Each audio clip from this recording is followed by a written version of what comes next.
Hi guys, कशात तुम्ही सर्व? चला तर आज आपण बनवूया अस्सल गावरान पद्धतीने कच्च्या फणसाची भाजी. त्यासाठी फणस स्वच्छ 2 ते 3 पाण्याने धुवून घ्यायचं.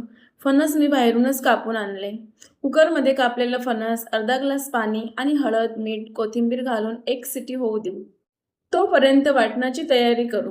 तीळ, खिसलेले खोबरे, 1 मोठा कांदा, लसूण, अद्रक, जिरे, कोथिंबीर हे सर्व जिन्नस भाजून घेतले. फणस छान कुकरमध्ये शिजला आहे. कढईमध्ये 2 माप तेल घालू. तेल कोमट गरम झाल्यावर अद्रक लसूणची पेस्ट, जिरे, हिरवे वाटण, वाटण व्यवस्थित तेलात झाल्यावर बारीक चिरलेले टमाटर घालू. टमाटर नरम झाल्यावर लाल तिखट, हळद, मीठ, गरम मसाला, धने पावडर आणि फिरवून घेऊ. मसाला जळावा नाही म्हणून थोडं पाणी घालू. चांगलं अर्धा 1 मिनिट परतून घेऊ आणि झाकण ठेवून 5 ते 6 मिनिट वाफेत होऊ देऊ. आणि आता झाकण काढून बघू. अशा प्रकारे आपली भाजी तयार.